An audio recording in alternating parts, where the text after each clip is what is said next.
तो कैसे हैं आप लोग? Hello everyone. तो कैसे हैं आप लोग? तो देखो, हम लोगों ने सॉलिड स्टेट कंप्लीट किया है ना, एडवांस लेवल का। आप आई होप कि आपने बहुत एंजॉय किया होगा, बहुत मज़े किए होंगे। बहुत अच्छे अच्छे क्वेश्चन मैंने खुद फ्रेम किए है ना। अपना खुद का बहुत अच्छा वीकेएसटी मैंने आपको दिया सॉलिड स्टेट के है ना क्वेश्चंस के लिए, जिसमें हमने लोगों ने वाइड्स पोर्शन कवर किया एचसीपी के लिए, और एन डिस्टेंस और कोऑर्डिनेशन नंबर की बात की थी, जो कि बहुत इंपॉर्टेंट था सॉलिड स्टेट के लिए। तो अब आप नेक्स्ट चैप्टर पेश है आपके सामने, सोल्यूशन चैप्टर, राइट। तो हम सोल्यूशन चैप्टर की बात करेंगे और यहां पर भी बहुत गर्दा और जबरदस्त वाली बातें करेंगे, है ना। तो स्टार्ट करें उसके पहले most welcome to all of you my lovely and मेरे प्यारे वेकेशन। आप सभी का बहुत बहुत स्वागत है, ठीक है। और सर सबसे पहले बेटा हम लोग बात कर लेते हैं झलक दिखला जा सेक्शन की, है ना, जेडीजी की। तो चलिए शुरू करते हैं बिना किसी रुकावट के, लेट्स रोल। तो जैसे कि मैं आपको ये क्वेश्चन दिखाऊं, ध्यान से पढ़ो बेटे इस क्वेश्चन को। क्वेश्चन क्या है कि इन ए क्लोज सिस्टम, है ना, विथ ए मूवेबल पिस्टन, एक पिस्टन लगा हुआ है, pure liquid is filled at particular temperature and now slowly धीरे धीरे एक्सटर्नल प्रेशर जो है उसमें, जो पिस्टन के ऊपर प्रेशर डेवलप होता है ना, तो external pressure is decreased keeping temperature constant and this process continues till all the liquid converted to vapour and then again external pressure is decreases. उसके बाद भी प्रेशर को डिक्रीज किया जा रहा है। What will be the correct plot between pressure versus, है ना, यहाँ पर वॉल्यूम। तो पी और वी का क्या ग्राफ होगा वो आपको बताना है। तो ये अब देख लो, यहाँ से आपको आइडिया लग जाएगा कि हम लोग किस तरह की क्या क्या बात करने जा रहे हैं। मतलब जब तक कि आपको सिस्टम का पूरा कंप्लीट मैकेनिज्म नहीं पता होगा तब तक आप इस ग्राफ की बात नहीं कर पाओगे। आप ट्राई करके देखो, पॉज करके देखो, आप समझ जाओगे कि क्या होना चाहिए और क्या नहीं होना चाहिए। ओके, तो अब और भी बहुत सारी चीजें हम लोग डिस्कस करेंगे इस क्लास में, कॉन्सेप्ट्स वगैरह की, है ना। तो चलिए शुरू करते हैं बेटे, कॉन्सेप्ट्स की बात करते हैं और उसके बाद फिर इस क्वेश्चन को सॉल्व करेंगे। तो फिर मजा आएगा, मजा ही मजा होगा, ठीक है। ओके बेटे, अच्छा और एक चीज आपसे पूछनी थी बेटा, पेंसिल इफेक्ट पूरा मेंटेन है ना, जबरदस्त तरीके से, टूटना नहीं चाहिए। जो प्रॉमिस किया था आपने हमसे, पूरा एकदम जबरदस्त तरीके से चलना चाहिए, है ना। और व्हाई नॉट डी, चलते रहना चाहिए। ओके ओके, चलिए तो आगे बढ़ते हैं। वेपर लिक्विड इक्विलिब्रियम की बात करते हैं और प्योर सॉल्वेंट की बात करते हैं। हमारे पास प्योर लिक्विड होगा जो कि वोलेटाइल होगा, और हम उसके बारे में कैसे वो इक्विलिब्रियम में आता है कैसे नहीं आता है उसकी बात हम लोग बेटे अभी करने वाले हैं बेसिकली, ठीक है। तो उस चीज़ को समझेंगे बढ़िया तरीके से बेटे, और क्या है कैसे क्या है, बहुत बढ़िया तरीके कॉन्सेप्ट्स बताऊंगा मैं आपको, वो आपको देखना होगा। तो जस्ट हम लोग बात करने जा रहे हैं बेटा किसकी, वेपर लिक्विड इक्विलिब्रियम की, और उसमें भी हम लोग प्योर सॉल्वेंट, कोई सोल्यूशन की बात अभी मैं नहीं करने जा रहा हूं, मैं केवल और केवल किसकी बात करने जा रहा हूं बेटा, सॉल्वेंट की, है ना। कैसे रिलेट करेंगे, क्या कॉन्सेप्ट टर्मिनोलॉजी आएगी वही आप देखना इसमें। तो अभी जो हम लोग बात करने जा रहे हैं बेटा, concept of vapour pressure for pure solvent. तो पहले थोड़ा सा वेपर प्रेशर कॉन्सेप्ट की बात कर लेते हैं, है ना। जैसे कि आपको पता है, जीरो टू सुपर हीरो का ही कॉन्सेप्ट की बात करते हैं। आपने सॉलिड स्टेट में एंजॉय किया, डेफिनेटली आप उससे बहुत ज़्यादा यहाँ पर एंजॉय करोगे। ऐसे करके आपका इंटरेस्ट जबरदस्त तरीके से बढ़ता चला जाएगा। ये मैंने सोच रखा कि हम कुछ ऐसा काम करेंगे सो दैट, है ना, कि सारी चीज़ें बहुत इंटरेस्टिंग तरीके से आगे बढ़ें। ओके, तो वेपर प्रेशर की बात अगर हम लोग करें बेटा, तो होता क्या है, देखो हमारे पास एक सिस्टम होता है, क्लोज सिस्टम होता है बेटे। यहाँ पर हमने प्योर लिक्विड भर दिया है और यहाँ पर वेपर है। ये आपका लिक्विड का सरफेस है, कौन सा, ये आपका लिक्विड का सरफेस है। अब होता क्या है बेटा कि जो लिक्विड है धीरे धीरे वेपर में कन्वर्ट होता है, कोलिजन्स वगैरह होते हैं, है ना। वो मैकेनिज्म में उतना नहीं जाऊँगा, ये सारी चीज़ें डिटेल में हम लोग कर चुके हैं ऑलरेडी।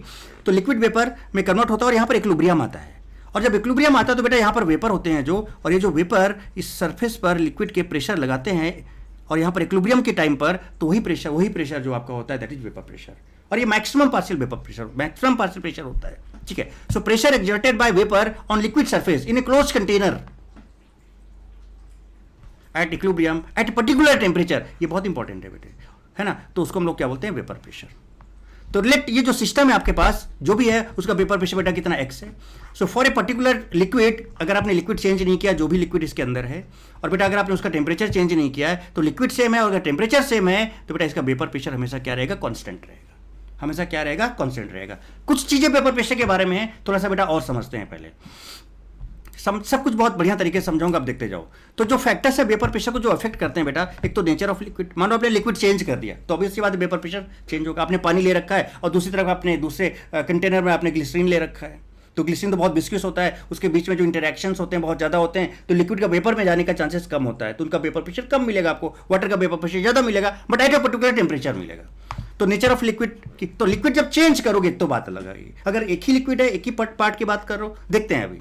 दूसरा टेम्परेचर, अब हमने कहा कि इफ लिक्विड इज सेम और टेम्परेचर कांस्टेंट है देन वेपर प्रेशर भी उसका ऑल्सो कांस्टेंट होगा, है ना, अगर प्योर लिक्विड है आपका तो, लिक्विड चेंज नहीं कर रहे हो, टेम्परेचर चेंज नहीं कर रहे हो, तो वेपर प्रेशर कांस्टेंट रहेगा। अब किसी भी तरह का कैसा भी सिस्टम ले लो, छोटा बड़ा कैसा भी, है ना, वेसल के साइज पर भी डिपेंड नहीं करेगा। तो देखो यहां पर टेम्परेचर टी है, यहां पर भी टेम्परेचर टी है, यहां पर भी टेम्परेचर टी, यहां पर भी लिक्विड है, यहां पर भी लिक्विड है, यहां पर भी लिक्विड है। और जब यहां पर इक्विलिब्रियम आएगा तो प्रेशर एग्जर्ट होगा, that will be vapour pressure, वो एक्स होगा, यहां भी एक्स होगा, यहां भी एक्स होगा। अभी हम इस चीज को आपको एक बहुत अच्छे कॉन्सेप्ट केमिकल पोटेंशियल से समझाएंगे, देखिएगा अभी कैसे। So for vapour pressure both liquid, अच्छा वेपर प्रेशर के लिए बेटा क्या होना चाहिए कि लिक्विड भी होना चाहिए, वेपर भी होना चाहिए। मान लो केवल वेपर है तो वहां वेपर प्रेशर की बात नहीं होगी, अगर केवल लिक्विड है तो वहां पर वेपर प्रेशर की बात नहीं होगी। For vapour pressure it is mandatory, it is must कि भाई लिक्विड भी होना चाहिए, वेपर भी होना चाहिए, तभी हम बात करें पाएंगे किसकी, वेपर प्रेशर की। नहीं तो भैया वेपर प्रेशर कैसे एग्जिस्ट होगा, लिक्विड वेपर में इक्विलिब्रियम चाहिए ना, तो दोनों होने चाहिए, क्योंकि यहां पर इक्विलिब्रियम की बात होती है। और किसके बीच का इक्विलिब्रियम, लिक्विड और वेपर के इक्विलिब्रियम। तो भैया लिक्विड वेपर दोनों होंगे बेटा, तभी तो आप वेपर प्रेशर की बात करोगे।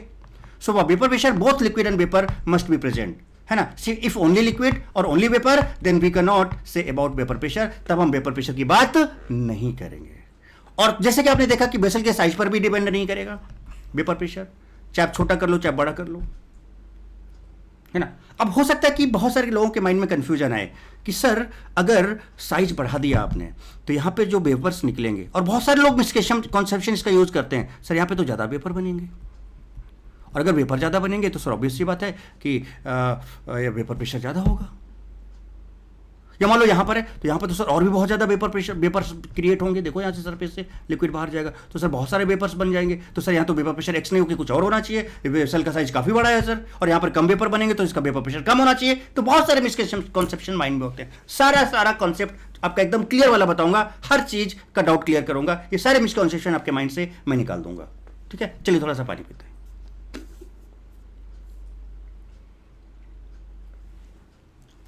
अच्छा ये पीपीटी मैंने पहले इसलिए ऑलरेडी बना के रखी बेटा, सो दैट कि आपका टाइम बच सके, है ना। तो थोड़ा सा इस चीज़ को एडजस्ट करना, मैं लिख के नहीं बता पा रहा हूँ, बता रहा हूँ सो दैट कि आपका टाइम बच सके, कम टाइम में हम ज़्यादा काम कर पाएँ। ओके, सो यही मेरा पर्पज़ है, इसलिए मैं पहले से ही लिख के, अदरवाइज मैं लिख के भी बताता तो उसमें थोड़ा सा टाइम लगेगा, टाइम कंज्यूमिंग प्रोसेस है, टाइम आपके पास ज़्यादा है नहीं, तो इसलिए आपका टाइम का भी मुझे चिंता है। इस बेसिस पे हम डायरेक्ट आपको पहले पीपीटी बना देता हूँ, फिर आपको समझाता हूँ, सो दैट कि आपका टाइम बचे।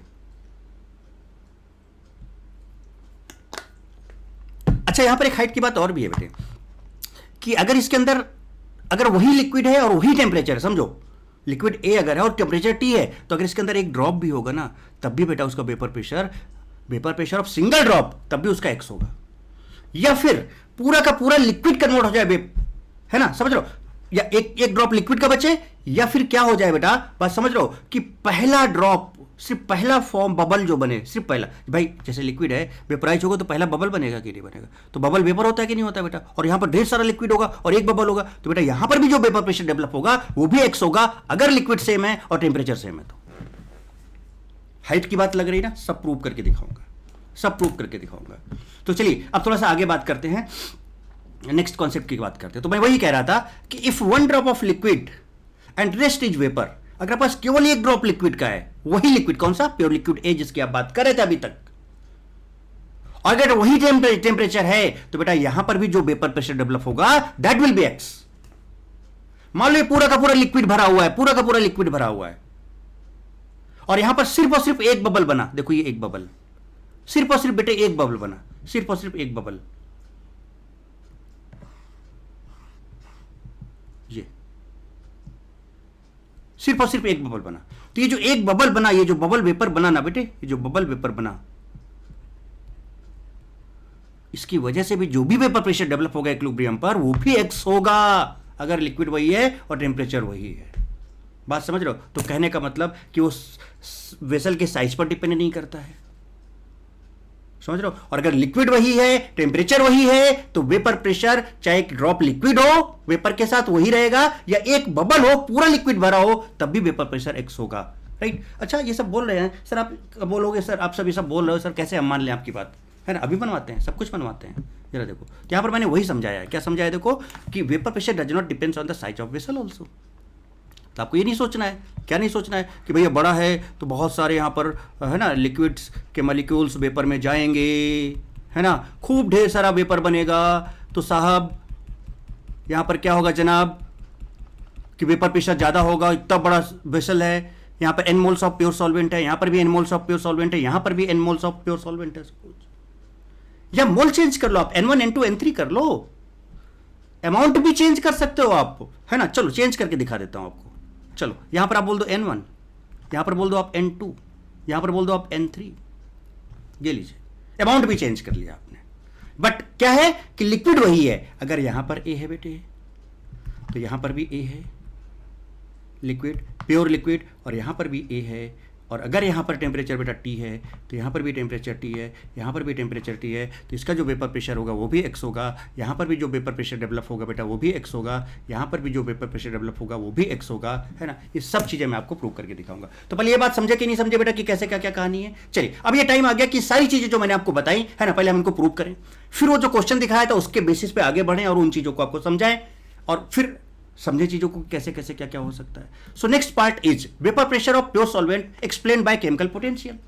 तो अब हमको थोड़ा सा केमिकल पोटेंशियल को समझना होगा कि भैया केमिकल पोटेंशियल क्या है, और इसी के बेसिस पे हम वेपर प्रेशर की बात करते हैं। वेपर प्रेशर बेटा होता क्या है कि लिक्विड सरफेस लिक्विड को छोड़ता है, और है ना किसकी फोर्स की वजह से उसके अपवर्ड फोर्स लगेगा, ऊपर जाएगा, और बेटा जब जाएगा तो वेपर बनेगा, फिर इस तरह से वेपर लिक्विड इक्विलिब्रियम एग्जिस्ट होता है, एक्सर्ट होता है। ठीक है, तो क्या है कॉन्सेप्ट जरा देखो। So concept of vapor pressure can be explained by chemical potential। Mu से डिनोट करते हैं इसको। केमिकल पोटेंशियल बेटा एक तरह का एनर्जी होता है, ऑलमोस्ट ये फ्री एनर्जी होता है। सो chemical potential is basically free energy of A molecule और सिस्टम। तो केमिकल पोटेंशियल को हम लोग free energy, but approximately free energy के बराबर होता है, एग्जैक्टली नहीं होता है। तो चलो केमिकल पोटेंशियल को और अच्छे से समझते हैं, केमिकल पोटेंशियल को और अच्छे से समझते हैं, जरा देखिए ध्यान से, है ना, गौर फरमाइएगा बेटा एकदम मस्त तरीके से, जबरदस्त तरीके से, है ना। केमिकल पोटेंशियल को और अच्छे से समझते हैं। Chemical potential is defined as potential, potential is power और एनर्जी फॉर केमिकल चेंज। तो कोई केमिकल चेंज होता है तो उसके लिए केमिकल पोटेंशियल रिस्पॉन्सिबल होगा। मोर केमिकल पोटेंशियल होगा, मोर केमिकल चेंज होगा। पोटेंशियल टू डू वर्क, कोई काम किया जा रहा है तो वहां पर आपको केमिकल पोटेंशियल की जरूरत पड़ेगी। Chemical potential is responsible by free energy, भी तो वर्क डन में यूज होती कि नहीं। तो हमने कहा था chemical potential is almost equal to free energy. और पोटेंशियल फॉर फिजिकल चेंज, अरे भाई साहब हम लोग तो यहां से लिक्विड वेपर इक्विलिब्रियम की बात कर रहे हैं, तो बेटा यहां पर तो फिजिकल चेंज ही तो हो रहा है, यहीं पर फिजिकल चेंज ही तो हो रहा है। तो potential for physical change, physical change के लिए भी रिस्पॉन्सिबल है कौन? Chemical potential. So if more chemical potential, more chances of physical change, more chances of liquid to convert vapour, और उस केस में वेपर प्रेशर भी ज्यादा होगा। इट मींस आप ये कह सकते हो क्या कि so if more chemical potential then there will be more potential to do physical work, liquid से वेपर जाने में या वेपर से लिक्विड आने में या दोनों के इक्विलिब्रियम में, and there will be more vapour pressure. It means कि भैया ये जो वेपर प्रेशर और केमिकल पोटेंशियल में रिलेशन होगा, that will be direct relation. I hope कि आप बात समझ में आ रही होगी आपको। तो जो केमिकल पोटेंशियल है और वेपर प्रेशर है वो दोनों एक दूसरे से direct relation. So if more potential या more energy to do physical work या फिजिकल चेंज के लिए काम करने के लिए जो एनर्जी रिक्वायर्ड होगी वो केमिकल पोटेंशियल है, तो भैया ज्यादा होगा तो वेपर प्रेशर भी तो ज्यादा बनेगा ना बेटे। सो इफ अगर म्यू कांस्टेंट है तो वेपर प्रेशर भी क्या होगा? कांस्टेंट। भैया अगर म्यू कांस्टेंट, क्योंकि दोनों में डायरेक्ट रिलेशन है, तो अगर केमिकल पोटेंशियल, सुनना इसका मतलब समझना भी कि अगर केमिकल पोटेंशियल कांस्टेंट है तो वेपर प्रेशर भी कांस्टेंट होगा। अब देखो एडवांस में किस तरह से बेटा क्या केमिकल पोटेंशियल से रिलेट करके वेपर प्रेशर को नहीं पूछा जा सकता है। तो हर चीज मैं कवर करने की कोशिश कर रहा हूं, हर चीज मैं आपको बताने की कोशिश कर रहा हूं बेटे। सो केमिकल पोटेंशियल इक्वेशन बेटा ये होता है। अब इसको ध्यान से देखो, इसमें क्या समझना है आपको। देखो ये आपका है लिक्विड सॉल्वेंट, ठीक है। देखो क्या mu equals to mu naught R T L N X. Mu is your chemical potential, पहले बता चुका हूँ। Mu naught is standard chemical potential, मतलब ये कांस्टेंट होता है पर्टिकुलर टेम्परेचर पे जो भी है ना। तो आप वेपर प्रेशर भी किसी पर्टिकुलर टेम्परेचर पे ही निकालते हो, तो म्यू नॉट का वैल्यू क्या होता है? कांस्टेंट होता है। आर आपका गैस कांस्टेंट है, टी इज टेम्परेचर, जिस टेम्परेचर पे आप केमिकल पोटेंशियल निकालना चाहते हो, और ये स्टैंडर्ड टेम्परेचर पे निकालते हो, राइट। एक्स जो है ध्यान देना मोल फ्रैक्शन ऑफ लिक्विड सॉल्वेंट होता है बेटे। X is mole fraction of liquid solvent. अब मैं यहां पर एक छोटी सी चीज आपसे पूछूं बेटे, जवाब दोगे? मान लो हमने एक कंटेनर लिया बेटे, हमने क्या किया, इसके अंदर प्योर लिक्विड भर दिया, प्योर लिक्विड ए भर दिया, लेट इट्स के मोल एन है। अब मैं आपसे पूछूं कि इसका मोल फ्रैक्शन क्या होगा, तो मोल फ्रैक्शन क्या होता है बेटा? Moles by total moles. तो भैया जो प्योर लिक्विड यहाँ पे भरा हुआ है इसके मोल कितने, एन ही तो हैं, और टोटल मोल भी तो एन ही है बेटा, क्योंकि ए के अलावा कुछ है ही नहीं। यानी कि यहाँ पर जो सॉल्वेंट का प्योर लिक्विड का मोल फ्रैक्शन आएगा 1 आ जाएगा, यानी मोल फ्रैक्शन ऑफ सॉल्वेंट यहाँ पे कितना आ जाएगा बेटा, 1 आ जाएगा। जरा समझना बात को, जितने कॉन्सेप्ट ऊपर बताएं सब यहाँ केमिकल पोटेंशियल से एकदम डिफरेंट कॉन्सेप्ट से समझें आप, फालतू की चीजें नहीं है। एडवांस के लिए एडवांस तरीके के काम करने हैं हमको, बात समझ रहे हैं जनाब। तो अगर प्योर लिक्विड है, प्योर सॉल्वेंट इसके अंदर है, तो भैया एन मॉलिक्यूल सॉल्वेंट के हैं, टोटल भी तो है नहीं है, कुछ और तो है नहीं इसमें, तो इसका मोल्स बाय टोटल मोल्स 1 आ गया मोल फ्रैक्शन इसका। चलिए ये बात तो क्लियर है। अब 1 आ गया तो क्या होगा, अब जरा समझते हैं। देखिए अगर 1 आ गया तो क्या होगा, अब जरा हमें इस बात को बहुत तगड़े से समझना होगा बेटे। कहानी यहां तक क्लियर है क्या बेटे, कहानी यहां तक क्लियर है क्या बेटे, जल्दी बोलें फटाफट बोलें, क्या यहां तक कहानी क्लियर है क्या। तो जरा अब देखें, concept of chemical potential for pure solvent, case 1 लेते हैं। प्योर सॉल्वेंट के केस में क्या होगा कॉन्सेप्ट, वो समझने की कोशिश करते हैं। देखो मैं किस तरह से बेटा स्टेप बाय स्टेप आपको है ना कहां तक लेके जा रहा हूं, आप जरा इस बात को समझने की कोशिश करना। तो जरा देखिए क्या है केस 1। अब बताओ एन मोल्स ऑफ सॉल्वेंट है बेटे, तो इसका जो मोल फ्रैक्शन होगा, अगर इसके एन मोल्स हैं तो एन बाई एन ही तो हो जाएगा, 1 आ जाएगा। केमिकल पोटेंशियल का बने केमिकल पोटेंशियल का मैंने फॉर्मूला आपको क्या बताया था, mu equals to mu naught R T L N X था, mu equals to mu naught plus R T L N X, और एक्स किसका मोल फ्रैक्शन था बेटा, हमेशा सॉल्वेंट का होगा। अब बेटा बताओ सॉल्वेंट का मोल फ्रैक्शन यहाँ पे कितना है, 1 है, तो आर टी एल एन 1 हो जाएगा, एल एन 1 0 होता है, तो ये पूरा का पूरा वैल्यू 0 हो जाएगा। तो यहां से let this is mu one means solvent का मोल फ्रैक्शन, समझिएगा जरा बहुत मस्त चीज, देखिए कैसे। तो बेटा बताओ सॉल्वेंट का जो जो आपका केमिकल पोटेंशियल आया वो क्या आया, म्यू नॉट आ गया, और म्यू नॉट क्या होता है, कांस्टेंट होता है एट स्टैंडर्ड और है ना, एट स्टैंडर्ड और पर्टिकुलर टेम्परेचर। तो भैया म्यू नॉट अगर इसका chemical potential mu one constant है बेटे, तो एक चीज़ बताओ, chemical potential is directly proportional to what, vapour pressure, तो इसका मतलब इसका वेपर प्रेशर भी क्या होगा, कांस्टेंट होगा। अब आप मुझे बताओ जब इसका वेपर प्रेशर कांस्टेंट है, केवल लिक्विड के मोल फ्रैक्शन पे डिपेंड कर रहा है, तो बेटा बताओ बेसल का साइज, लिक्विड 1 ड्रॉप है या पूरा लिक्विड भरा हुआ है, बेटा बताओ कोई फर्क पड़ेगा क्या। अभी वापस जाके आपको दिखाएंगे, वहीं पर सारी चीजें समझाएंगे बेटे आपको। तो जरा बताओ बेटा, so for a particular pure liquid mu is constant, so vapour pressure is constant at standard temperature and independent of shape of vessel. अब बेसल के शेप पे डिपेंड कर रहा है क्या, मुझे आप ये बताओ, सिर्फ मोल फ्रैक्शन पे तो डिपेंड कर रहा है, अमाउंट ऑफ बेसल पे भी डिपेंड नहीं करेगा, सरफेस एरिया पे भी डिपेंड नहीं करेगा, ये बड़ा हो गया छोटा हो गया। अभी दिखाता हूं, that's why for a particular pure liquid at a particular temperature vapour pressure is constant whether only 1 drop of liquid, चाहे 1 ड्रॉप ऑफ लिक्विड हो, बात समझ रहे हो बेटा, या फिर आपका है ना या लिक्विड हो, या फिर आपका एक बबल वेपर हो with vapour, 1 drop of liquid vapour के साथ हो, या फिर एक बबल हो वेपर का लिक्विड के साथ हो, all have same vapour pressure. अब मैं आपको इसको समझाता हूँ, जरा देखिए, इतना समझ गए ना। अब वापस चलते हैं कॉन्सेप्ट पे, जरा मुझे बताना, वापस एकदम गौर फरमाइएगा जनाब, ध्यान से। क्या यहाँ पर प्योर सॉल्वेंट है, चलिए, तो अगर प्योर, तो हम यहाँ पर जो एक्स था बेटा वो क्या था, मोल फ्रैक्शन ऑफ सॉल्वेंट, तो आपको सॉल्वेंट पे ही नजर डालना है। लेट इस टाइम पे सॉल्वेंट का मोल फ्रैक्शन n है, सॉल्वेंट का, लिक्विड की ही बात करेंगे यहाँ पर हम, लिक्विड का, और ये x जो होता है मोल फ्रैक्शन ऑफ लिक्विड होता है, इसका वेपर से लेना देना नहीं। तो बेटा बताओ लिक्विड के मोल्स ऑफ लिक्विड सॉल्वेंट कितना n है, और लिक्विड जो यहां पर भरा हुआ है सॉल्वेंट ही है, तो उसके भी टोटल मोल n है, x का वैल्यू 1 आ गया।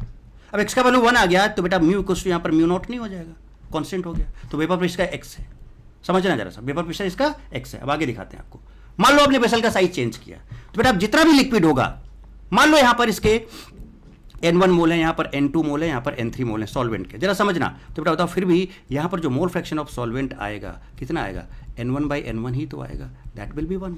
यहाँ पर जो मोल फ्रैक्शन ऑफ सॉल्वेंट आएगा बेटे वो कितना आएगा, N2 बाई N2 ही तो आएगा, दैट विल बी 1। सॉल्वेंट की बात कर रहा हूँ, और जो टोटल है वो टोटल में लिक्विड का आप मोल लोगे, वेपर से लेना देना नहीं है, X is mole fraction in liquid phase always. So यहाँ पे जो मोल फ्रैक्शन ऑफ सॉल्वेंट आएगा बेटे वो कितना आएगा मुझे बताओ जरा सा। क्या N3/N3 आएगा? क्या यहाँ पर भी 1 होगा? अब इन सब के लिए कहीं पर भी ये फॉर्मूला आप लगा लो, μ=μ0 + RT ln x।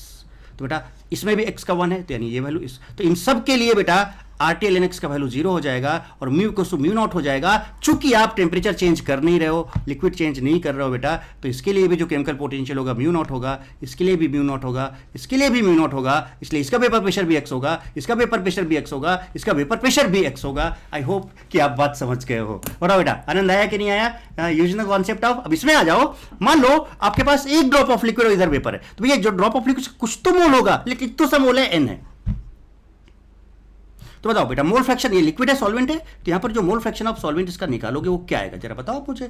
n, और बेटा जो सॉल्वेंट है और लिक्विड, टोटल लिक्विड भी वही है, तो n/n, इसका भी तो 1 आ गया, तो बेटा इसका भी तो μ=μ0 ही आएगा। तो इसका जो वेपर प्रेशर आएगा वो भी कांस्टेंट होगा, जो पिछली बार निकाला है उसी टेम्परेचर पे उसी लिक्विड की बात करो तो यहाँ पर भी x ही होगा। अब मान लो केवल एक वेपर है, तो ये पूरा का पूरा लिक्विड भरा हुआ है, मान लो बहुत ज्यादा मोल्स हैं इसमें सॉल्वेंट के, चलो कैपिटल n है, बड़े से मोल है, तब भी बेटा मोल फ्रैक्शन ऑफ सॉल्वेंट यहाँ पर क्या आएगा, moles of solvent divided by total liquid के मोल्स अभी भी n है, यहाँ भी 1 आएगा, यहाँ भी μ=μ0 होगा, टेम्परेचर चेंज कर नहीं रहे हो, लिक्विड वही है, तो बेटा बताओ यहाँ पर भी इसका वेपर प्रेशर x होगा। अब बताओ बेटा एग्री हो कि नहीं होगा? अब ये कमेंट बॉक्स में जरूर लिखना कि सर ये कॉन्सेप्ट में गर्दा समझ में आ गया कि चाहे एक लिक्विड हो, चाहे एक बबल का वेपर हो, चाहे समझ लो कितना भी लिक्विड हो कितना वेपर हो, अगर दोनों है और प्योर लिक्विड है, वही लिक्विड है, वही टेम्परेचर है, बेसल का साइज कितना बड़ा हो, सरफेस एरिया भी कैसा हो, कुछ फर्क नहीं पड़ेगा। वेपर प्रेशर अगर x है पर्टिकुलर टेम्परेचर पे पर्टिकुलर लिक्विड का, तो वो हमेशा x ही रहेगा जब तक आप उसका टेम्परेचर चेंज नहीं करोगे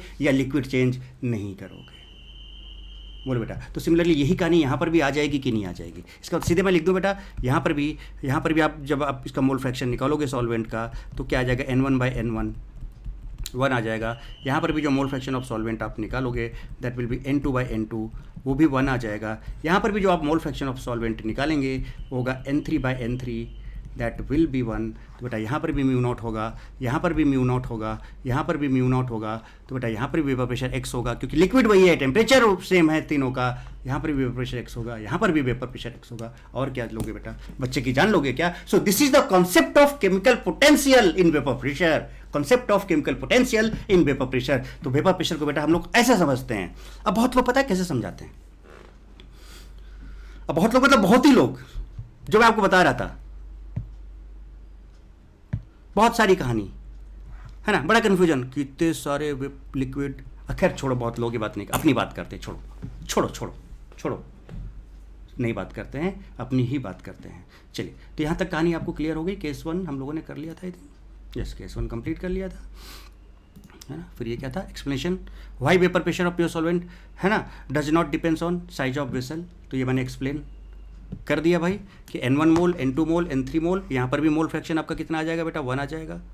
यहाँ पर भी मोल फ्रैक्शन कितना आ जाएगा, सॉल्वेंट का 1 आ जाएगा। यहाँ पर भी मोल फ्रैक्शन ऑफ सॉल्वेंट का कितना आ जाएगा, 1 आ जाएगा। यहाँ पर भी मोल फ्रैक्शन ऑफ सॉल्वेंट का कितना आ जाएगा, 1 आ जाएगा। तो यहाँ पर भी केमिकल पोटेंशियल μ0 होगा, तो इसका वेपर प्रेशर आपका x अगर है, टी टेम्परेचर यहाँ पर भी है, टी टेम्परेचर यहाँ पर भी है, टी टेम्परेचर यहाँ पर भी है, तो यहाँ पर भी वेपर प्रेशर आपका x होगा, यहाँ पर भी वेपर प्रेशर ऑफ का x होगा। लिक्विड चेंज नहीं हो रहा, टेम्परेचर चेंज नहीं हो रहा। अब तो मान गए ना बात बेटे, अब तो मान गए ना बात बेटे। तो सारी की सारी चीज़ें आपके सामने आ गई। अब केस 2 में आते हैं। So concept of chemical potential for solution having non volatile solute, case 2 की बात करते हैं। अब नॉन वोलेटाइल सॉल्यूट है, इसका मतलब बेटे क्या हुआ कि अगर आपके पास कोई एक सिस्टम है इस तरह का, ठीक है, इसके अंदर आपने सॉल्वेंट तो लिक्विड है, सॉल्वेंट इज वोलेटाइल। अब NVS का मतलब होता है जो वेपर में कन्वर्ट नहीं हो सकता है, नॉन वोलेटाइल सॉल्यूट होता है ये, इसको क्या बोलते हैं हम लोग, नॉन वोलेटाइल सॉल्यूट। समझो, इस कॉन्सेप्ट पर बेस्ड अभी देखना क्वेश्चन कराएंगे, मजा आ जाएगी आपको, ठीक है। तो यहाँ पर एक A होगा और यहाँ पर एक B होगा। लेट NVS जो है आपका A है और ये जो आपका है सॉल्वेंट है, सॉल्वेंट इज वोलेटाइल, और ये तो NVS है, सॉल्यूट है, तो ये तो वोलेटाइल है नहीं बेटे, है ना, ये आपका सॉल्यूट है। तो वेपर में कौन जाएगा यहाँ पर, A या B? केवल B ही तो जाएगा, है ना, ये तो जा नहीं पाएगा। चलिए, बट जब कभी भी हम केमिकल पोटेंशियल का फॉर्मूला यूज करेंगे बेटा, तो हमेशा हम किसकी बात करेंगे, मोल फ्रैक्शन ऑफ सॉल्वेंट की ही बात करेंगे। उस इक्वेशन में जो x है वो मोल फ्रैक्शन ऑफ सॉल्वेंट ही है, अब देखो, अब कंपैरिजन करके दिखाते हैं आपको ध्यान से। क्लियर ना बेटे? चलिए देखिए, आगे देखिए ध्यान से और समझते हैं इस बात को बढ़िया तरीके से, मस्त तरीके से बात को समझने की कोशिश करते हैं बेटे। देखिए कैसे। Case 2, when NVS is added with pure solvent, when NVS is added with pure solvent, तो n मोल्स ऑफ NVS है और n मोल्स ऑफ सॉल्वेंट। चलिए ओके, नाउ अब अगर हम मोल फ्रैक्शन ऑफ सॉल्वेंट बेटा इस लिक्विड में यहाँ निकालें, मोल फ्रैक्शन ऑफ सॉल्वेंट अगर हम इस लिक्विड में यहाँ निकालें, अब आपने सोल्यूशन बना लिया, दिस इज योर सोल्यूशन।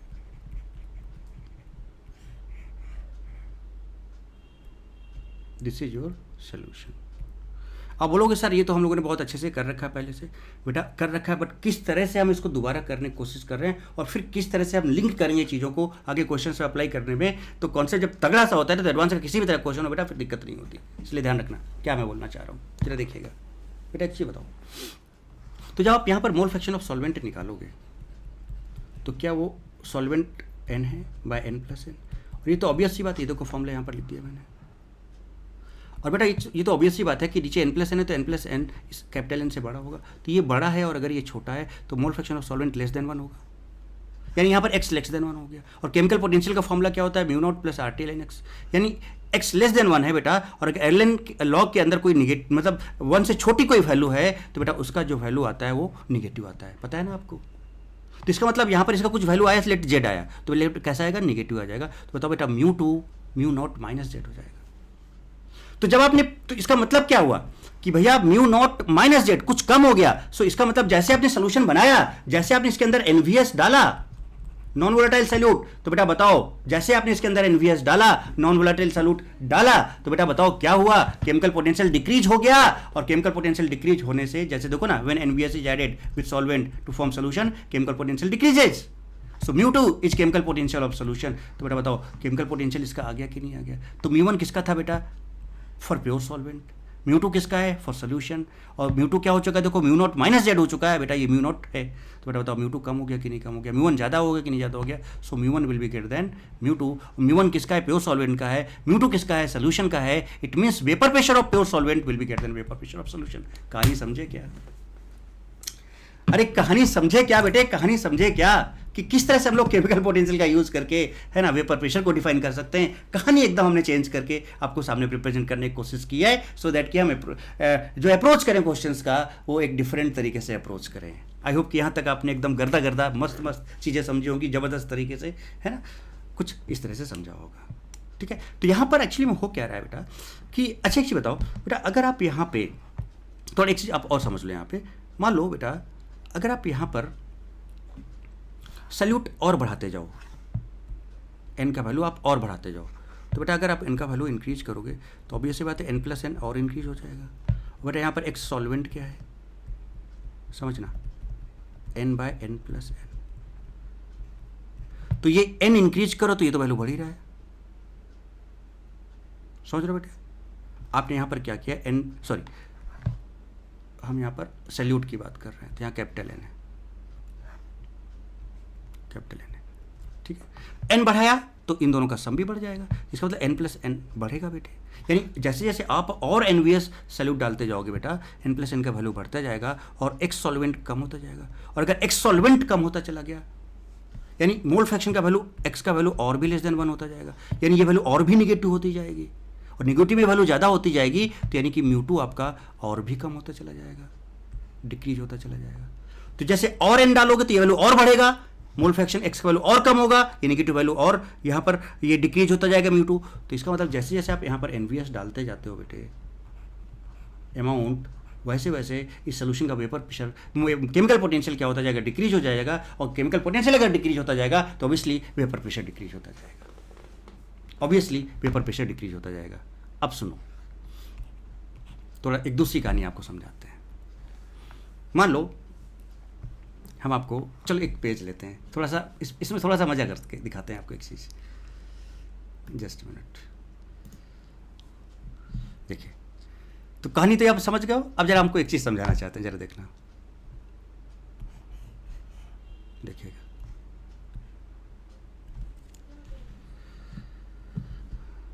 गौर फरमाइएगा एकदम, ठीक है, मज़ा आएगी। देखिएगा ध्यान से।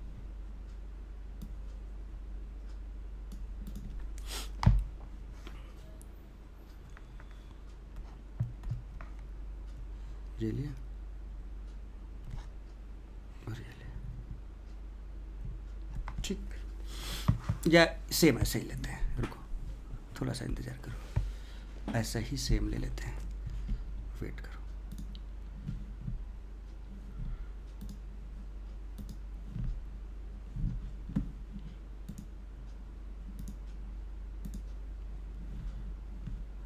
देखिएगा थोड़ा सा बेटा, थोड़ा सा रुकना जरा सा, है ना, सेम ऐसे ही ले लेते हैं। चलो, अब आपसे बोला गया, समझिए मैं कहना क्या चाहता हूँ। अब आपसे बोला गया कि इसके अंदर जो यूरिया है, यूरिया NaBH होता है, हमने 5 ग्राम डाली यूरिया, है ना, लेकिन इसके अंदर 100 ग्राम पानी है, 100 ग्राम पानी, यहाँ भी 100 ग्राम पानी है, और इसमें हमने यूरिया 50 ग्राम डाल दी। समझना बात को। तो इसके अंदर जो यूरिया के पार्टिकल्स हैं बेटे कम होंगे सरफेस पर, ये देखिए यूरिया के पार्टिकल्स हैं, बट यहां पर 50 ग्राम यूरिया, तो सरफेस पर यूरिया के पार्टिकल्स बहुत ज्यादा होंगे यहाँ, इस तरह से, ठीक है। जनरली क्या समझाया जाता है मैं आपको समझाना चाहता हूं। तो आपसे बोला जाएगा कि सर चूंकि यहां पर यूरिया के पार्टिकल्स कम हैं, यानी सल्यूट क्या है, लेस है, यहां पर सल्यूट क्या है, ज़्यादा है। अभी आपने क्या देखा था कि जब आप NaBH ऐड कर रहे थे तो उसके नॉन वोलेटाइल सल्यूट के मोल्स बढ़ा रहे थे, तो केमिकल पोटेंशियल घट रहा था और वेपर प्रेशर भी घट रहा था। यानी कि वेपर प्रेशर और मोल्स या कॉन्सेंट्रेशन में क्या रिलेशन था, सल्यूट के इनवर्स रिलेशन था, ठीक है, जरा समझना। तो अब यहां पर यह बोला जाएगा आपसे क्या कि भाई देखो ये सल्यूट, और तो ये पार्टिकल किसके हैं, सॉल्वेंट के हैं, यहां पर ये सॉल्वेंट के पार्टिकल्स। अब चूंकि यहां पर सल्यूट कम है बेटे, तो सॉल्वेंट के जो पार्टिकल्स, तो सरफेस पर सल्यूट पार्टिकल्स कम आ पाएंगे, तो सॉल्वेंट के ज्यादा होंगे, तो ज्यादा पार्टिकल्स होंगे इसके, तो ज्यादा वेपर बनाएंगे, तो वेपर प्रेशर मोर होगा। चूंकि यहां पर बहुत ज़्यादा यूरिया डाल दिया है, तो यूरिया के पार्टिकल सरफेस पर आ जाएंगे बेटा, तो पानी के पार्टिकल्स उतने नहीं रह जाएंगे, कम रह जाएंगे, तो यहाँ कम पार्टिकल जा पाएंगे, तो इसका वेपर प्रेशर क्या हो जाएगा, कम जाए, वाटर के पार्टिकल्स कम गए तो वेपर कम बनाएंगे, तो वेपर प्रेशर लेस हो जाएगा, है ना। हो सकता है कि आपको कुछ लोगों ने ये कहानी समझाई हो कि जैसे जैसे NaBH का अमाउंट बढ़ाते जाओगे वेपर प्रेशर घटता जाएगा। देखो यहाँ पर मोर NaBH है, तो वेपर प्रेशर और कॉन्सेंट्रेशन सल्यूट में क्या है, इन्वर्स रिलेशन है। तो देखो कॉन्सेंट्रेशन सल्यूट का बढ़ गया ना, 50 ग्राम हो गया, तो वेपर प्रेशर कम हो गया, कुछ इस तरह समझाया गया। बट अगर हम यहीं पर आपको एक चीज ये बोल दें कि भैया ये क्या बात हुई जनाब, अगर हम यहीं पर आपको ये बोल दें कि देखो हमने क्या किया, अब हमने क्या किया कि हमने यही सिस्टम पूरा का पूरा एक बड़े से वेसल में ले लिया, बड़े से वेसल में ले लिया, इतना ही, कितना, 100 ग्राम पानी। देखो जरा मिसकॉन्सेप्शन आपका दूर करते हैं, और इससे अंदर 50 ग्राम यूरिया ही है, बट हमने वेसल, आपको पता है ना वेसल चेंज करने से चेंज नहीं होता है। अब बताओ बेटा, अब हमने क्या किया, वेसल बढ़ा लिया तो इसका सरफेस तो बढ़ गया, तो फिर क्या हो जाना चाहिए बेटे, तो फिर क्या हो जाना चाहिए, समझ रहे हो मैं क्या बोलना चाह रहा हूँ कि भैया मान लो, चलो अच्छा ये यूरिया है, ये यूरिया, ये यूरिया, ये यूरिया, यूरिया, भैया सरफेस बहुत ज़्यादा बढ़ गया ना, हमने बड़ा सा वेसल ले लिया, तो बेटा आप बताओ यहाँ पर तो अब पानी के पार्टिकल्स खूब नजर आएंगे, और जब खूब नजर आएंगे तो देखो ज़्यादा वेपर बनेंगे, और ज़्यादा वेपर बनेंगे तो फिर तो बेटा वेपर प्रेशर बढ़ जाना चाहिए NaBH डालने से, तो वेपर प्रेशर यहाँ पर क्या होना चाहिए, मोर हो जाना चाहिए, नहीं हो जाना चाहिए। तो यहां पर वेपर प्रेशर कुछ और नजर आ रहा है, अगर आप इस कॉन्सेप्ट का यूज करो तो यहां पर वेपर प्रेशर उससे बहुत ज्यादा नजर आ रहा है, भाई ये कैसे पॉसिबल है। इसलिए ये सारे मनगढ़ंत कहानियों की बात आप कभी ना समझें, use the concept of chemical potential.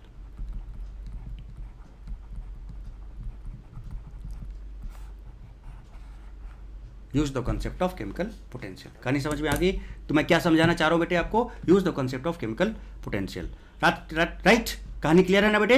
अब आगे की बात करते हैं और आगे समझते हैं कि वेपर इक्विलिब्रियम का डिटेल्ड एक्सप्लेनेशन प्योर सॉल्वेंट के लिए क्या होगा, अब और अच्छे से समझते हैं और उसका फिर क्वेश्चन सॉल्व करके आपको हम दिखाते हैं। ओके चलिए, तो चलिए बेटा बात करते हैं वेपर लिक्विड इक्विलिब्रियम, है ना, डिटेल एक्सप्लेनेशन प्योर सॉल्वेंट के लिए, और थोड़ा सा यहाँ पर सोल्यूशन का भी देखते हैं और कंपैरिजन करके फिर एक कॉन्सेप्ट और समझते हैं, उसके बाद फिर क्वेश्चन सॉल्व करते हैं। राइट बेटे, चलो देखो क्या होगा। जब हम बेटा प्योर सॉल्वेंट की बात किए तो आपको याद है ना कि बेटा प्योर सॉल्वेंट अगर है और अगर आप लिक्विड चेंज नहीं कर रहे हो, टेम्परेचर चेंज नहीं कर रहे हो, चाहे वेसल का, तो उसका वेपर प्रेशर कांस्टेंट रहेगा, केमिकल पोटेंशियल कांस्टेंट रहेगा। चाहे वेसल का साइज बढ़ा दो, चाहे आप एक ड्रॉप लिक्विड ले लो, चाहे आप एक बबल का वेपर ले लो, चाहे आप वेसल का साइज इतना बड़ा रखो या इतना बड़ा कर दो, कुछ भी कर दो, वेपर प्रेशर जो प्योर सॉल्वेंट का है, प्योर लिक्विड का है, वो चेंज नहीं होगा। लेकिन जब आपने क्या किया, प्योर सॉल्वेंट में एनवीएस डालना शुरू किया, नॉन वोलेटाइल सॉल्यूट, तो जब आप नॉन वोलेटाइल सॉल्यूट डालना शुरू कर दोगे ना बेटे, तो टोटल मोल्स जो लिक्विड के हो तो बढ़ने लगेंगे। तो जो मोल फ्रैक्शन ऑफ सॉल्वेंट होगा वो क्या होगा, moles of solvent by total moles, तो टोटल मोल्स बढ़ने लगे तो सॉल्वेंट का मोल, जैसे जैसे आप एनवीएस का मोल बढ़ाते जाओगे सॉल्वेंट का मोल फ्रैक्शन कम होता जाएगा। और अगर मोल फ्रैक्शन कम होता गया तो आपको पता है ना बेटा ये फॉर्मूला, अगर मोल फ्रैक्शन कम होता गया तो आपको पता है ना बेटा ये formula, mu equals to mu naught है ना plus R T L N X. चूंकि आप सॉल्वेंट की बात कर रहे हो तो सोल्यूशन की अगर हम बात करें, सोल्यूशन में अगर आप सॉल्वेंट की बात करो उसके मोल फ्रैक्शन की, तो बेटा n by n plus n होगा। ऑब्वियस ये बात, ये ज़्यादा होगा तो x लेस देन 1 होगा। अभी मैंने समझाया था, तो ये वैल्यू आपका नेगेटिव आ जाएगा कि नहीं आ जाएगा, तो mu equals to some mu naught minus Z हो जाएगा, केमिकल पोटेंशियल डिक्रीज हो जाएगा। अब मान लो आपने क्या किया बेटा, इस n का वैल्यू और बढ़ा दिया, तो x का वैल्यू और भी 1 से कम हो जाएगा, ये और निगेटिव हो जाएगा, तो आपका जो म्यू है वो और डिक्रीज हो जाएगा। यानी जैसे जैसे आप एनवीएस का अमाउंट बढ़ाते चले जाओगे केमिकल पोटेंशियल घटता चला जाएगा, और अगर केमिकल पोटेंशियल घटता चला जाएगा तो बेटा उसका वेपर प्रेशर भी क्या होता जाएगा, घटता चला जाएगा। ये मैं किसकी बात कर रहा हूँ, सोल्यूशन की बात कर रहा हूँ। So on the basis of this concept, है ना, वही कुछ मैं आपको एक बार थोड़ा सा और समझाने की कोशिश करता हूँ और फिर आगे बढ़ते हैं। देखिए क्या आपके पास प्योर सॉल्वेंट था, तो बेटा इसका मोल फ्रैक्शन क्या होगा, प्योर सॉल्वेंट था, इसका मोल फ्रैक्शन, इसका मोल्स n था, तो बेटा ये क्या हो जाएगा n बाय n, और ये आपका कितना 1 आ जाएगा, तो ये 1। लेकिन जैसे आप इधर सोल्यूशन बनाए, डिफरेंट सोल्यूशंस आपने लिए, तो बेटा सोल्यूशन में क्या होगा, n bye n1 plus n, यहाँ पे n1 moles of non volatile solute है, यहाँ पे n2 moles of non volatile solute है, यहाँ पर n3 moles of non volatile solute है, यहाँ पर n2 moles of non volatile solute है, यहाँ पर n1। राइट बेटे, तो यहाँ पर जो मोल फ्रैक्शन निकलेगा बेटा n1 प्लस n का वैल्यू n से तो ज़्यादा ही होगा, तो यहाँ पर भी x का वैल्यू लेस देन 1 होगा, यहाँ पर भी x of solvent less than 1, यहाँ पर भी x of solvent less than 1, but यहाँ पर जो x सॉल्वेंट है 1 है।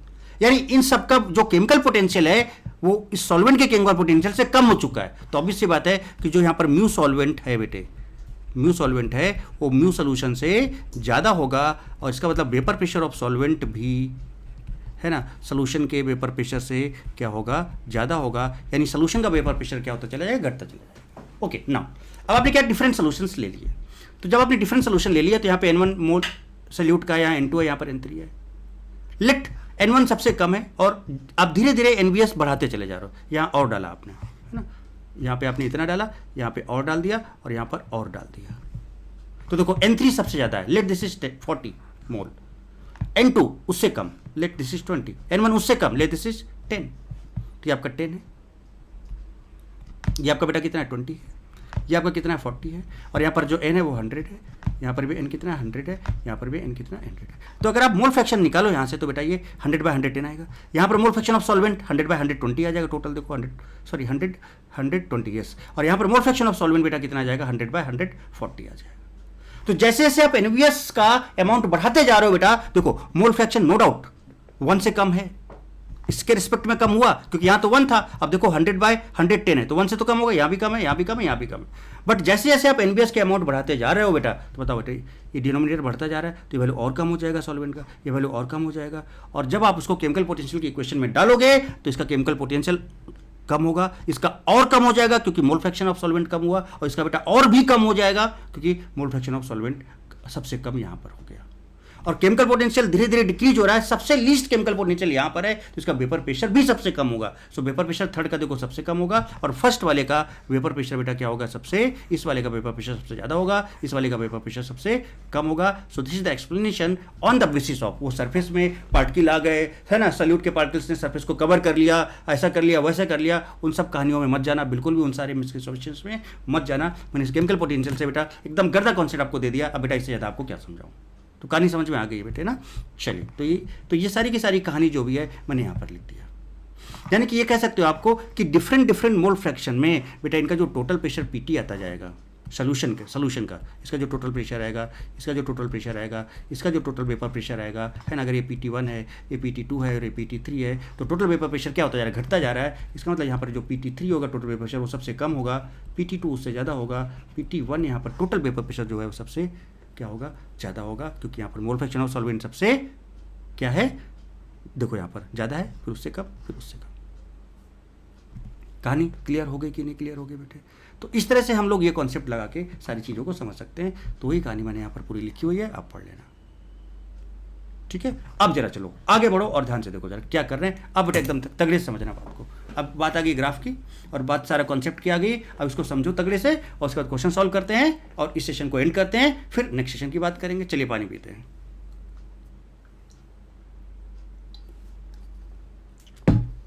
हमने क्या किया बेटा, प्योर सॉल्वेंट लिया। प्योर सॉल्वेंट देखना, प्योर लिक्विड आपको दिख रहा है, प्योर सॉल्वेंट। तो ऑब्वियस सी बात है इसका मोल फ्रैक्शन सॉल्वेंट का 1 होगा। तो कंप्लीट प्योर लिक्विड है, यहां पर भी टेम्परेचर हमने T रखा है। अब बेटा प्योर लिक्विड है, लेट इसका वेपर प्रेशर इस पर्टिकुलर टेम्परेचर T पर इस प्योर लिक्विड का वेपर प्रेशर निकाल लिया गया। लेट वो कितना आ गया, 0.4 एटमॉस्फेयर। बात को समझना। अब चूंकि मोल फ्रैक्शन इसका 1 है बेटा, तो using the chemical equation formula आपको वहां से म्यू को म्यू नॉट मिल जाएगा, क्योंकि मोल फ्रैक्शन 1 है। समझ रहे हो ना बेटा? चलिए अब जरा ध्यान देना, जरा ध्यान देना बेटा। यहां पे एक पिस्टन लगा हुआ है।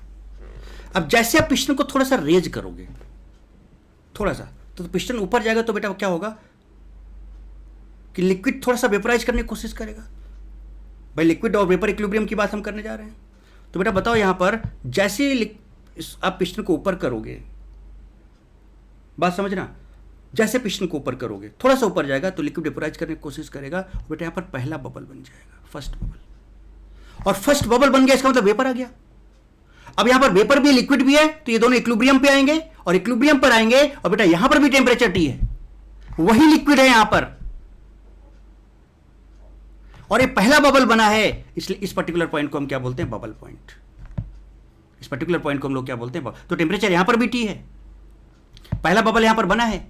लेट इसके N1 मोल्स हैं, लेट इस जो बबल है उसके कितने मोल्स हैं, N1 मोल्स हैं।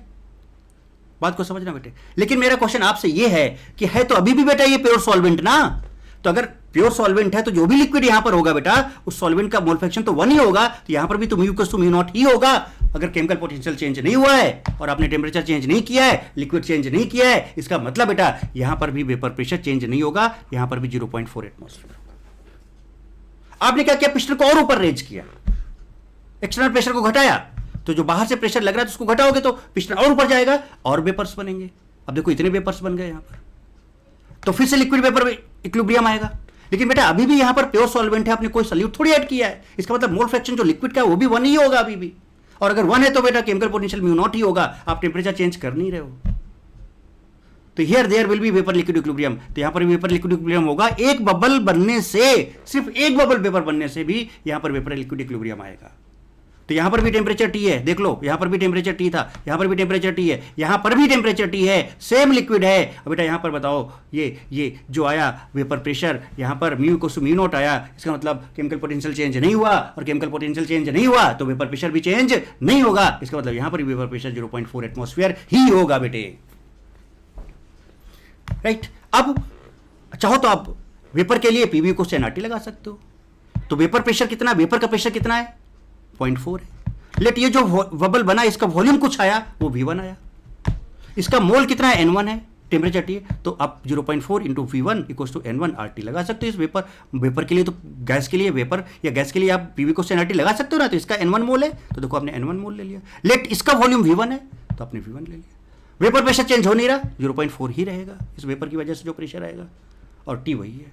सिमिलरली यहां पर लेट इसके मोल जो है N2 है, जो वेपर बन रहा है यहां पर टोटल मोल N2 है, तो वेपर प्रेशर तो चेंज हुआ नहीं बेटे, तो 0.4 ही रहेगा। So PV2 equal to N2 RT। अब इसके मोल N2 है तो N2 RT लगा दिया। अब आपने क्या किया बेटा, पिस्टन को और ऊपर उठाते गए। जब आप पिस्टन को और ऊपर उठाते चले गए तो बेटा आप अच्छी बताओ, वेपर बनते जाएंगे, लिक्विड वेपर में कन्वर्ट होता जाएगा। ऐसा टाइम एक आएगा जब लास्ट ड्रॉप ऑफ लिक्विड बचेगा। ओ भाई साहब, तो यहां पर देखो पहला बबल बना था और यहां पर वेपर लिक्विड वेपर बनते पूरा वेपर बन गया और लास्ट ड्रॉप लिक्विड का बना जो कि जस्ट कन्वर्ट होने वाला है वेपर में। तो चूंकि यहाँ पर लास्ट ड्रॉप लिक्विड का है तो यहाँ पर जो पॉइंट होता है उसको बोलते हैं ड्यू पॉइंट, और यहाँ पर पहला बबल बना है इसलिए हम इसको बोलते हैं बबल पॉइंट।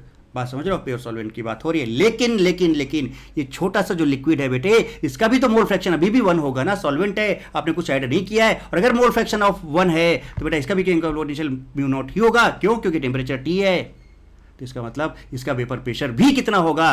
0.4 होगा। इसका वेपर प्रेशर भी कितना होगा? 0.4 होगा, 0.4 होगा। और यहाँ से यहाँ तक आप देख लो बेटा, यहाँ से यहाँ तक आप है ना बॉयल्स लॉ यूज नहीं कर सकते हो, pressure is inversely proportional to. क्यों? क्योंकि यहाँ पर प्रेशर चेंज हो ही नहीं रहा है, वेपर प्रेशर यहाँ पर भी 0.4, यहाँ भी 0.4, यहाँ भी 0.4 है, प्रेशर चेंज हो ही नहीं रहा है बेटे। तो जब कभी वेपर लिक्विड इक्विलिब्रियम की बात आएगी, लिक्विड चेंज नहीं करोगे, टेम्परेचर चेंज नहीं करोगे, तो चाहे पहला बबल बने या लास्ट ड्रॉप ऑफ लिक्विड हो, बेटा वेपर प्रेशर हमेशा उतना ही रहेगा, वो चेंज नहीं होगा, वो कांस्टेंट होगा। आप इसको केमिकल पोटेंशियल के कॉन्सेप्ट से समझ सकते हो। चूंकि मान लेते हैं अब इसका मोल N3 है, तो वेपर प्रेशर अभी भी बेटा 0.4 है यहाँ पर, तो देखो PV3 = N3RT, वॉल्यूम लेट इसका V3 हो गया, V3 मोल N3 है, सो 0.4 V3 = N3RT। अब आपने क्या किया, लास्ट ड्रॉप था और पिस्टन को ऊपर उठाया, तो भैया अब पूरा ओनली वेपर आ गया, प्योर वेपर आ गया। आहा, तो बेटा अब बताओ, जब प्योर वेपर आ गया तो बेटा अब क्या यहाँ पर कोई वेपर प्रेशर का कॉन्सेप्ट लगेगा? ना ना ना ना, बिल्कुल नहीं लगेगा। अब कोई वेपर प्रेशर का कॉन्सेप्ट नहीं लगेगा, कि वेपर प्रेशर का कॉन्सेप्ट कब लगता है? जब वेपर लिक्विड दोनों होते हैं, दोनों का इक्विलिब्रियम की बात होती है, तो यहाँ पर नहीं लगेगा। तो लेट अब यहाँ पर जब आपने एक्सटर्नल प्रेशर को और चेंज किया, तो अब यहाँ पर क्या होगा कि वेपर प्रेशर कुछ और हो सकता है। लेट वो क्या है, प्रेशर जो भी होगा, अब यहाँ पर सीधे सीधे प्योर गैस की बात हो रही है, प्योर वेपर की बात हो रही है। तो अगर प्योर वेपर की बात हो रही है, then you can use Boyle's law here. अब आप यहाँ पर बॉयल्स लॉ यूज कर सकते हो। अब चाहो तो देख सकते हो क्या होगा कि जैसे ही आप बेटा पिस्टन को और ऊपर आओगे तो प्रेशर कम होगा। देख लो यहाँ पर भी केवल और केवल क्या है बेटा, देखो ओनली वेपर, नो, और कोई लिक्विड इक्विलिब्रियम नहीं है। यहाँ पर वेपर प्रेशर लिक्विड इक्विलिब्रियम नहीं है। देखो प्रेशर आपने घटाया, पिस्टन ऊपर गया, प्रेशर घटा तो वॉल्यूम बढ़ गया, प्रेशर घटाया तो देखो वॉल्यूम बढ़ा कि नहीं बढ़ा, बढ़ गया। P एक्सटर्नल डिक्रीज करो, तो यहाँ पर आप बॉयल्स लॉ यूज कर सकते हो। यानी यहाँ पर जो P4 होगा या P5 होगा, ये दोनों अब कांस्टेंट नहीं होंगे। क्यों नहीं होंगे बेटा? क्योंकि आप यहाँ पर वेपर, अब यहाँ पर आप केमिकल पोटेंशियल की बात थोड़ी कर रहे हो, यहाँ पर कोई फिजिकल चेंज हो रहा है क्या? नहीं हो रहा है। तो बेसिकली जो केमिकल पोटेंशियल है वो किसके लिए है? फिजिकल चेंज या केमिकल चेंज के लिए? यहाँ तो कोई भी चेंज नहीं हो रहा है, ना इधर physical change nor chemical change, तो यहाँ पर हम केमिकल पोटेंशियल की बात नहीं करेंगे। तो यहाँ पर हम सीधे सीधे बॉयल्स लॉ की बात करेंगे। तो अगर आप प्रेशर घटाओगे तो ऑब्वियसली इसका वॉल्यूम बढ़ेगा। तो यहाँ पर आप क्या बोल सकते हो कि यहाँ पर अगर वॉल्यूम V4 है, यहाँ B5 है, यहाँ P4 है, यहाँ P5 है, तो बेटा क्या रिलेशन आएगा, है ना, वही P1 V1 = PV = nRT से अगर आप क्या करोगे देखोगे तो T कांस्टेंट है। अब बेटा यहाँ पर वेपर वही है, अब वेपर के मोल अगर यहाँ पर n है तो बेटा यहाँ पर भी तो वही वेपर ही तो है, बट वॉल्यूम ही तो बड़ा है, तो यहाँ भी n मोल होंगे। भाई आपने कुछ निकाला नहीं है, कुछ डाला नहीं है, तो अगर यहाँ पर वेपर के मोल n बन गए तो बेटा यहाँ पर भी n ही तो होंगे। तो n constant, R constant, T constant, so PV constant, Boyle's law, so pressure is inversely proportional to V। तो देखो आप प्रेशर घटा रहे हो तो वॉल्यूम बढ़ रहा है। इसका मतलब यहाँ से यहाँ जब जा रहे हो इधर, तो बेटा बताओ क्या हो रहा है, वॉल्यूम बढ़ रहा है और प्रेशर क्या हो रहा है, घट रहा है। वॉल्यूम बढ़ रहा है और प्रेशर क्या हो रहा है, घट रहा है। क्या यहाँ तक बात समझ में आ गई है ना? आपको मैं और बड़ा करके अगर देखना चाहो तो आप देख सकते हो, यहाँ पर मैंने वही काम किया है। लेट यहाँ पर प्योर लिक्विड था, वेपर प्रेशर निकालेगा, 0.4 आया, म्यू नॉट है। यहाँ पर भी पहला बबल बना, म्यू = म्यू नॉट है, ये अपने क्वेश्चन मैंने बताया आपको। पेपर प्रेशर अभी भी वहीं रहेगा, यहाँ पर म्यू = म्यू नॉट है, वेपर प्रेशर अभी भी 0.4 रहेगा। वेपर लिक्विड इक्विलिब्रियम है, वेपर लिक्विड इक्विलिब्रियम है, राइट। आगे बढ़ो आप, है ना। फिर आपने क्या किया, आगे यहाँ से देखो बढ़े, फिर अब यहाँ पे लास्ट ड्रॉप बचा, तो अभी भी टेम्परेचर वही है, लिक्विड वही है, वेपर लिक्विड है दोनों, तो वेपर लिक्विड है तो वेपर प्रेशर है, यहाँ पर ये ड्यू पॉइंट आ गया आपका, ठीक है। तो म्यू = म्यू नॉट, अभी भी वेपर प्रेशर आपका 0.4 होगा, बट यहाँ पर केवल और केवल वेपर है। So here there is pure vapour, so we can not say about vapour pressure. हम यहाँ वेपर प्रेशर की बात ही नहीं करेंगे। तो यहाँ पर P4 V4, P5 V5, pressure is inversely proportional to V। इधर जाने से प्रेशर आप घटा रहे हो, तो प्रेशर घटा रहे हो तो अब इससे बात है वॉल्यूम क्या हो रहा है, बढ़ रहा, और बढ़ता हुआ दिख भी रहा है आपको यहाँ पे। कुछ इस तरह से कहानी समझ में आई क्या बेटे? So this is the concept actually. अब अगर हम आ जाएं उस क्वेश्चन पे, देखो question of vapour liquid equilibrium of pure solvent, question पे आते हैं और आपको उस क्वेश्चन को एक बार फिर से पढ़ के हम आपको दिखाते हैं। जरा ध्यान से पढ़िएगा उस क्वेश्चन को, देखिए जरा सा। In a close system with movable piston, pure liquid is filled at a particular temperature. Now slowly external pressure decrease. समझ रहे हो, प्योर लिक्विड भरा हुआ था, धीरे धीरे इस एक्सटर्नल प्रेशर को डिक्रीज कर रहे हो तो बेटा एक्सटर्नल प्रेशर डिक्रीज करो, धीरे से ऊपर जाएगा, वेपर लिक्विड इक्विलिब्रियम आता जाएगा आता जाएगा आता जाएगा आता जाएगा आता जाएगा। सेम ग्राफ पढ़ लो पहले। Slowly slowly external pressure is decrease keeping temperature constant and this process continues till all the liquid converted to vapour. अभी किया था कि नहीं किया था, पूरा पूरा लिक्विड वेपर में आ गया था। Then again external pressure decrease, तो भैया जब वेपर आ गया तो अब बताओ बेटा, जब वेपर आ गया तो यहाँ भी प्योर वेपर, यहाँ भी प्योर वेपर है, तो यहाँ पर अब पी और वी में इनवर्स रिलेशन आ जाएगा। इसके पहले तक जितने भी बॉक्स थे जहाँ पर वेपर लिक्विड इक्विलिब्रियम था, यहाँ पर प्रेशर क्या बना हुआ था, कांस्टेंट बना हुआ था, वेपर प्रेशर था वो, और वेपर प्रेशर कितना था 0.4 था। लेकिन जब प्योर वेपर आ गया बेटे, जब प्योर वेपर, तो यहाँ वेपर प्रेशर की बात नहीं होगी, तो यहाँ पर P4 था, यहाँ पर P5 था। अभी समझाया। और बेटा P और V में यहाँ पर क्या रिलेशन है, इनवर्स, क्योंकि गैस के लिए हम बॉयल्स लॉ यूज कर सकते हैं, प्योर गैस के लिए। तो अब बताओ बेटे, एक बार देखो और समझो अब ये क्वेश्चन कितना इंटरेस्टिंग है, कितना मज़ेदार है। अगर हम बात करें यहाँ पर इसकी, ज़रा समझना, इसका मतलब बेटे क्या होगा कि अगर हम P की बात करें तो यहाँ से यहाँ तक प्रेशर, ये देखो ये देखो ये नो डाउट पिस्टन को ऊपर बढ़ा रहे हो तो वॉल्यूम बढ़ता जा रहा है, वॉल्यूम बढ़ता जा रहा है, वॉल्यूम बढ़ता जा रहा है, लेकिन बेटा प्रेशर तो यहाँ से यहाँ तक पूरा कांस्टेंट बना हुआ है ना। फिर इसके बाद क्या हो रहा है कि प्रेशर घटा रहे हो, वॉल्यूम बढ़ रहा है। तो अब अगर हम उसके ग्राफ की बात करें तो जरा देखो क्या हुआ कि बेटा देखो, अब जब वेपर लिक्विड इक्विलिब्रियम था तो 0.0.4 0.4 0.4 0.4 था, और जब आपका वेपर बन गया प्योर वेपर तो बेटा बताओ।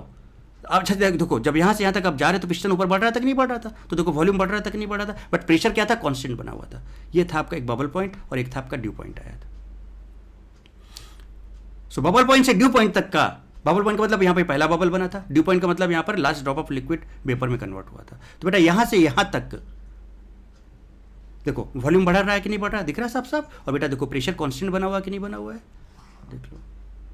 तो मैं यहाँ से लेकर यहाँ तक की बात कर रहा हूँ, देख लो।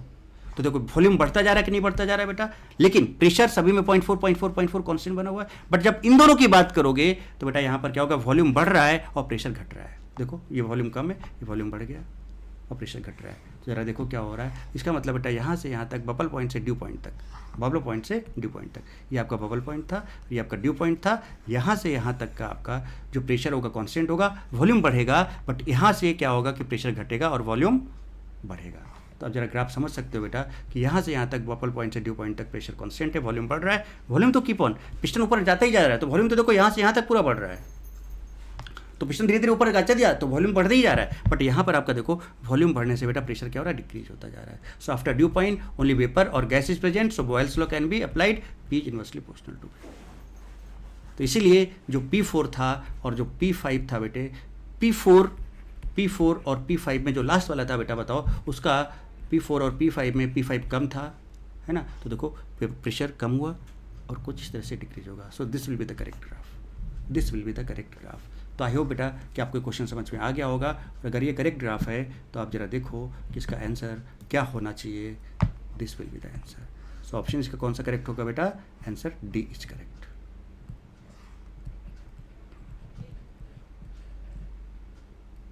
Answer D is correct. बेटा बताओ एंजॉय किया। तो आज का जो कॉन्सेप्ट था प्योर, पूरा का पूरा बेस्ड था प्योर सॉल्वेंट के ऊपर। तो कहानी आपने पूरी समझ ली होगी, केमिकल पोटेंशियल का पूरा कॉन्सेप्ट समझाया। तो बेटा देखो क्वेश्चन 1 या 2, अब ये बस समझें कि सर ने एक क्वेश्चन डिस्कस किया, बेटा एक क्वेश्चन नहीं, हमने यहाँ पर बहुत सैकड़ों क्वेश्चन डिस्कस कर दिए। बहुत सारी चीज़ें यहाँ पर आपने केमिकल पोटेंशियल के बेसिस पे समझी, और आगे की एडवांस में कुछ चीज़ें इस तरह की आएंगी अगर, तो आप उसको केमिकल पोटेंशियल से रिलेट करके आपका इवन कि आप केमिकल पोटेंशियल से बॉइलिंग पॉइंट, फ्रीजिंग पॉइंट सबको रिलेट कर सकते हो, पता है आपको। और अगर आपने ये बात समझ लिया तो आप उन सब चीज़ों को भी रिलेट कर सकते हो, कर पाओगे आप। ओके बेटा, तो आज इतना ही रखते हैं बेटा। अगर आपको अच्छा लगा है तो कमेंट करें जरूर बेटा, लाइक करें, शेयर करें, सब्सक्राइब करें बेटे, बहुत ज़रूरी है। और कमेंट बेटा मैं बार बार अब बोलूँगा, हर क्लास में बोलूँगा कि आप लोग अगर आप आगे लेक्चर देख रहे हो तो बेटा आप कमेंट जरूर करें, जैसा भी फील करें वो कमेंट आप जरूर करें बेटा। मैं आपका कमेंट पढ़ता हूँ, कमेंट आप जरूर करें, मुझे आपके कमेंट का इंतजार रहेगा। और लाइक शेयर सब्सक्राइब करें बेटा चैनल को, जो लोग नए हैं, ठीक है। और आज इतने ही रखते हैं बेटा। So thank you so much, God bless you all, love you all. खूब पढ़ें, खूब लिखें, खूब आगे बढ़े बेटा। Why not D.